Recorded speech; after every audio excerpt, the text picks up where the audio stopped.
حضرت عبد القادر جیلانی رحمہ اللہ تعالیٰ، بہت بڑے اللہ کے بزرگ، انہوں نے خود اپنا واقعہ لکھا۔ وہ لکھتے ہیں کہ ایک مرتبہ ایک شخص جو ہے بزرگ کی بہت بڑی بزرگ کی شخصیت، اور اس کی شکل میں میرے پاس آیا اور کہنے لگا کہ علامہ صاحب آپ کے لیے کیا ہے، اللہ تعالیٰ نے نمازیں معاف کر دی ہیں۔ نمازیں کیا ہو گئی بھائی؟ آپ کے لیے معاف ہو گئی۔ انہوں نے فوراً سے پڑھا اعوذ باللہ من الشیطان الرجیم ولا حول ولا قوۃ الا باللہ العلی العظیم۔ اب وہ بندہ وہاں سے بھاگا، پھر دوبارہ آیا اور آ کر کہنے لگا کہ آپ کو کیسے پتہ چلا کہ میں شیطان ہوں؟ سمجھ رہے بات؟ حالانکہ وہ بندہ کیسے آ رہا ہے بھائی؟ بہت بڑے بزرگ کی شکل میں آ رہا ہے، بتانے کے لیے کہ میری بات بھی کیا ہوگی، معتبر ہوگی، میں نیک بندہ ہوں، تو لہٰذا کیا ہو گیا بھائی، آپ کے اوپر سے نمازیں معاف ہو گئیں۔ اب اس نے سوال کیا کہ آپ کو پتہ کیسے چلا؟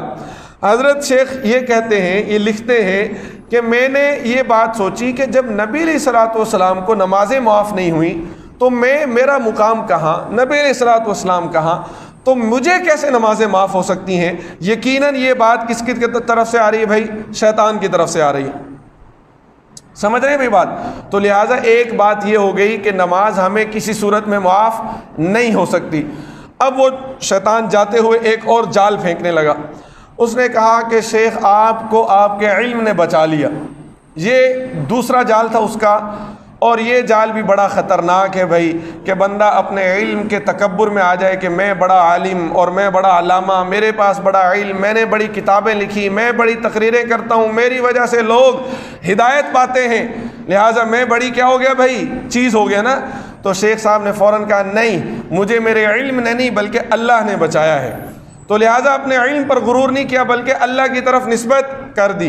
اب ہم اپنے معاشرے میں دیکھتے ہیں تو ہمیں کئی لوگ ایسے ملتے ہیں کہ جن کے فالوورز بھی ہیں، جن کو لوگ اپنا پیر بھی مانتے ہیں، پیر سمجھتے ہیں، اور وہ نماز کوئی نہیں پڑھتے، اور پھر بندے خود کہتے ہیں کہ چھوڑیں جی وہ نمازیں ان کے لیے معاف ہیں، وہ بہت پہنچی ہوئی سرکار ہیں۔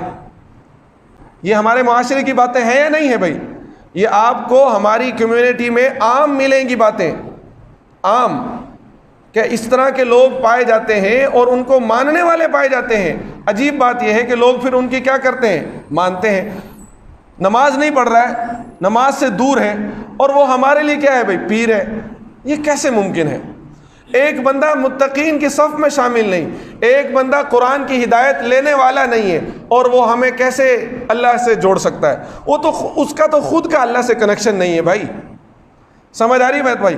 تو لہٰذا جب ہم دیکھیں گے کہ یہ اگر بے نمازی ہے اور اس کو ماننے والے بھی اس کے ساتھ ہیں، تو اس کا مطلب یہ ہے کہ ہمارا قرآن کے ساتھ تعلق کوئی نہیں، ہم ہدایت سے کیا ہیں بھائی؟ کوسوں دور ہو گئے۔ تو دوسری بات یہ ہے کہ اگر ہم نے دیکھنا ہے کہ ہم قرآن سے ہدایت حاصل کر رہے ہیں، ہمارا شمار متقین میں ہے، تو پھر ہم اپنی نمازوں کو دیکھیں کہ آیا ہم نمازیں صحیح طریقے سے 5 وقت کی پوری نمازیں ادا کر رہے ہیں یا نہیں کر رہے ہیں، یا کبھی پڑھ لی کبھی نہیں پڑھی، دل کیا تو پڑھ لی، دل نہیں کیا تو نہیں پڑھی، نیند آ رہی ہے تو چھوڑ دی، نیند پوری ہے تو پڑھ لی، فارغ بیٹھے تو پڑھ لی، شادی ہے، بیاہ ہے، خوشی ہے، غمی ہے، ان موقعوں پر نماز کو چھوڑ دیا۔ اگر ہم نے ان موقعوں پر نماز کو چھوڑ دیا تو پھر قرآن ہمارے لیے ہدایت نہیں ہوگی۔ تو ہم دیکھ سکتے ہیں کہ آج معاشرے میں نماز کی ہمارے ہاں کتنی ویلیو ہے بھائی۔ ہماری مساجد، نمازیوں کا اندازہ لگانا ہو، آپ دیکھیں فجر میں دیکھیں مسجد بھر جاتی ہے، لیکن عام نمازوں میں وہ نمازی کہاں چلے جاتے ہیں جو فجر میں آ کر جمعے میں آ کر مسجد کو کیا کر رہے ہوتے ہیں بھائی؟ بھر رہے ہوتے ہیں۔ اس کا مطلب انسان موجود ہیں لیکن وہ مسجد آ نہیں رہے ہوتے۔ جب آئیں گے نہیں تو قرآن ہماری کیا نہیں کرے گا بھائی؟ پھر ہمیں ہدایت بھی نہیں ملے گی، ہدایت نہیں ملے گی تو پھر ہماری دنیا بھی ناکام بھائی، آخرت بھی ناکام۔ اب یہ وہی بات ہے جو میں نے شروع میں آپ کے سامنے عرض کی تھی کہ والدین بتاتے ہیں بچے کو بیٹا یہ کام کرنا ہے، بیٹا یہ کام نہیں کرنا۔ اب ہمیں قرآن بتا رہا ہے یہ کام کرنا ہے، کریں گے تو کامیاب ہیں، اور اگر نہیں کریں گے تو ہمارا اپنا خسارہ ہے، ہمارا اپنا نقصان ہے، اور وہ نقصان دنیا میں بھی برداشت کرنا پڑے گا اور آخرت میں بھی برداشت کرنا پڑے گا۔ کتنی صفتیں ہوگی بھائی؟ 2۔ نمبر 3، متقین کی صفت، وہ لوگ جو ہدایت پاتے ہیں وہ کون ہے بھائی؟ اس میں تیسری صفت اللہ تعالیٰ بیان فرما رہے ہیں وَمِمَّا رَزَقْنَاهُمْ يُنْفِقُونَ، کہ وہ لوگ ہیں کہ مما رزقناہم، کہ جو ہم نے ان کو رزق دیا ہے ینفقون اس میں سے خرچ کرتے ہیں۔ اس میں دو تین باتیں سمجھیے گا۔ نمبر ایک تو پہلا لفظ آیا من ما، یعنی کہ جو ہم نے دیا ہے اس میں سے کچھ کیا کر دیتے ہیں بھائی، خرچ کرتے ہیں۔ اللہ کا یہ حکم نہیں ہے کہ بھائی سارا خرچ کر دو، سارا نہیں، بلکہ کیا کر دو، جو اللہ تعالیٰ نے رزق دیا ہے اس میں سے کچھ خرچ کر دو۔ اس پر ہمارے اوپر کیا آئے گا بھائی، برڈن بھی نہیں آئے گا۔ اگر ایک بندے کے پاس 100 روپے ہیں تو وہ 2 روپے خرچ کر دے، 1000 والا 50 خرچ کر دے، لاکھ والا کچھ خرچ کر دے، تو یہ اس طرح سے ریشو بن جائے گی، لیکن کچھ خرچ کرنے والے ہوں۔ دوسری بات آپ یہاں پر یہ سمجھیں کہ اللہ تعالیٰ یہ فرما رہے ہیں مما رزقناہم، کہ رزق ہم نے دیا۔ رزق کیا دیا بھائی، ہم نے دیا۔ اب ایک بات یہاں سے یہ یاد رکھیے گا کہ اللہ تعالیٰ جو رزق دیتے ہیں وہ حلال دیتے ہیں، حرام اللہ تعالیٰ نہیں دیتے۔ یہ بندہ اپنی کیا کرتا ہے بھائی، حرکتیں ادھر ادھر کرتا ہے اور اپنے رزق کو حاصل کرتا ہے حرام طریقے سے، وہ اس کی اپنی کاوش ہے، اپنا اس کو کیا پڑے گا بھائی، وبال۔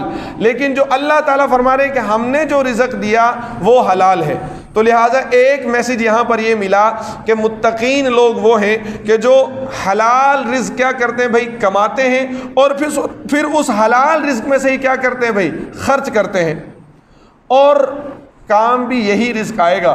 ایک بندہ اگر حرام رزق لیے جا رہا ہے اور وہ کہہ رہا ہے کہ میں جناب صدقات خیرات بھی کرتا ہوں، تو یہ ایسے ہی ہے کہ فرائض پڑھتا نہیں اور وہ کہہ دے کہ میں جناب نوافل بھی پڑھتا ہوں، تو پہلے فرائض کا جواب تو دے لے، اس کے بعد پھر نوافل کی باری آئے گی نا۔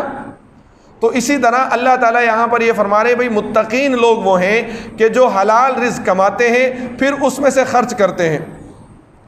آپ نے دیکھا ہوگا بعض اوقات بہت سے فراڈ کرنے والے، حرام رزق جن کے پاس ہوتا ہے، انہوں نے بھی لکھا ہوتا ہے ھذا من فضل ربی۔ یاد رکھیں حرام رزق کے اوپر، حرام مال کے اوپر یہ بات کہنا ھذا من فضل ربی، یہ الگ جرم ہے کہ یہ حرام مال میرے رب کا فضل ہے۔ نہیں، یہ رب کا فضل نہیں ہے، رب کا فضل حلال مال میں ہے، رب کا فضل حلال مال سے ہے، حرام مال سے قطعاً رب کا فضل نہیں ہے۔ ہماری یہاں پر بھی کیا ہے بھائی، غلطی ہے۔ تو ہم نے دیکھنا ہے کہ ہم جو مال کما رہے ہیں آیا وہ مال حلال ہے یا حرام ہے، آیا ہم اسے صحیح طریقے سے کما رہے ہیں یا حرام طریقے سے کما رہے ہیں۔ اور قیامت کے دن بھی بھائی جب ہم اٹھائے جائیں گے، ہم سب کو اٹھایا جائے گا، تو یہ سوال ہوگا کہ مال کہاں سے کمایا اور کہاں خرچ کیا۔ یہ وہ بنیادی سوالات ہیں، اگر یہ سوال ہم نے حل کر لیا کامیاب ہیں۔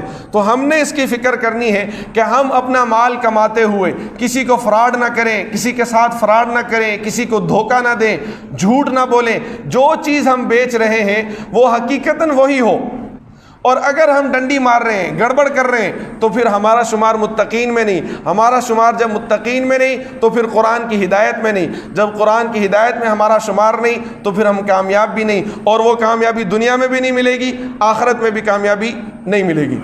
تو لہٰذا ہم نے اپنے گریبان میں کیا کر لینا ہے بھائی، دیکھ لینا ہے کہ آیا ہمارا مال، ہماری کمائی جو ہے وہ حلال ہے یا حرام ہے۔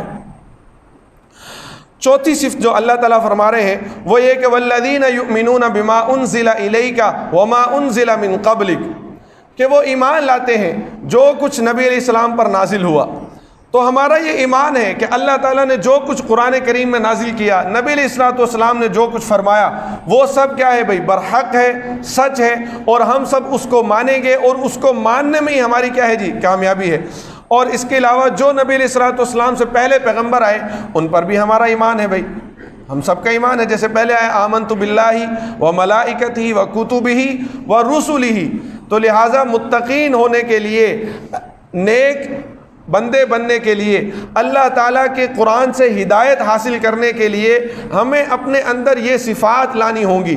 اگر تو ہمارے اندر یہ صفات ہیں تو پھر تو کیا ہے بھائی، ہم کامیاب، اور اگر یہ صفات نہیں تو ہم ناکام ہیں۔ آخر میں اللہ تعالیٰ جو صفت بیان فرما رہے ہیں پانچویں، وہ فرما رہے ہیں وَبِالْآخِرَةِ هُمْ يُوقِنُونَ، اور وہ آخرت پر یقین رکھتے ہیں۔ ایک ہے کہ بھائی اس بات کو مان لینا جی قیامت ہے، آخرت ہے، بس ٹھیک ہے، یہ ہے ماننا۔ ایک ہے یقین کرنا کہ بھائی آخرت ہے، آخرت میں سوال جواب ہوگا، آخرت میں جنت ہے یا دوزخ ہے، میں اپنے اعمال میرے دیکھے جائیں گے کہ میرے اعمال کیسے ہیں، اللہ کی رحمت ہوئی میرے اعمال پر تو ممکن ہے مجھے جنت مل جائے، اور اگر میرے اعمال خراب ہوئے اور میں پھنس گیا تو میری کیا ہے بھائی، مجھے جہنم میں پھینک دیا جائے گا۔ اب جب بندہ آخرت کا یقین کر لے گا تو یہ جو جتنی پچھلی باتیں آئی ہیں، نماز قائم کرنا، خرچ کرنا، حلال کمانا، ان سب پر ایمان لانا کیا ہو جائے گا بھائی، آسان ہو جائے گا۔ اگر ایک بندے کا یقین بن گیا کہ اگر میں یہاں پر حرام کماؤں گا تو کل قیامت میں مجھے دوزخ میں جلنا پڑے گا، اگر میں وراثتی زمینیں دبا لوں گا، اپنی بہنوں کی زمینیں کھا گئے، صحیح ہے بھائی، بڑا بھائی اپنے چھوٹے بھائیوں کی زمین کھا گیا، یا جرنل کسی بندے کی زمینیں ہڑپ کر گیا، دوسرے تیسرے طریقے سے ادھر ادھر سے فراڈ کر گیا، اب اس کا آخرت پر یقین گویا کہ ہے نہیں ہے، وہ سمجھ نہیں رہا ہے کہ مجھے قیامت میں کیا دینا پڑے گا بھائی، جواب بھی دینا پڑے گا۔ ورنہ اگر کسی کو ہو کہ بھائی کون بندہ ہے کہ جو کہہ سکتا ہے کہ میں تو جناب جہنم کی آگ میں جلنے کے لیے تیار ہوں، اگر تیار ہے تو یہاں پر ذرا اپنا ہاتھ رکھ کے دیکھ لے، پریکٹس کر لے، پتہ چل جائے گا تیاری ہے یا نہیں ہے۔ بھئی تیاری تو یہی ہوتی ہے نا، جب ہم پیپر دینے کے لیے جاتے ہیں تو پہلے ایک دفعہ لکھ کے دیکھتے ہیں کہ ہاں جی آ رہا ہے یا نہیں آ رہا، تو تیاری بندہ کرتا ہے، خود کو ٹیسٹ کرتا ہے۔ تو اگر تو ہم جہنم کے لیے تیار ہیں تو پھر تیاری کر کے دیکھ لیں، یہاں پر وہ ذرا ٹیسٹ کر کے دیکھ لیں، اور اگر ہم نہیں ہیں تو یقیناً نہیں ہے تیار، تو پھر ہمیں خود کو کیا کرنا ہوگا بھائی، ٹھیک کرنا ہوگا۔ یہ قرآن کریم کا بھائی پہلا بالکل یہاں پر یہ صفحہ ہے، پہلی آیات ہیں، ان کو پڑھیں، اپنی زندگیوں میں ہم ان کو لائیں، تو پھر کیا ہوگا، اللہ تعالیٰ کا پھر وعدہ ہے، اللہ فرما رہے اولئک علی ھدی من ربہم، یہی وہ لوگ ہیں کہ جو ہدایت پر ہیں اپنے رب کی طرف سے، واولئک ھم المفلحون، اور یہی وہ لوگ ہیں جو کامیاب ہیں بھائی، جن کو اللہ تعالیٰ فرما دیں کہ بھئی یہ ہدایت یافتہ ہو گئے، یہ کامیاب ہو گئے، ان کو کل کائنات لگ جائے ان کو ناکام کرنے میں تو انہیں ناکام نہیں کر سکتی بھائی۔ تو اگر ہم کامیابی چاہتے ہیں تو ہمیں قرآن اور قرآن کی تعلیمات کے ساتھ خود کو جوڑنا ہوگا، انشاءاللہ ہماری دنیا بھی بن جائے گی، آخرت بھی بن جائے گی۔ دعا فرمائے اللہ تعالیٰ ہم سب کو سمجھنے کی اور عمل کی توفیق عطا فرمائے۔ وآخر دعوانا الحمدللہ رب العالمین۔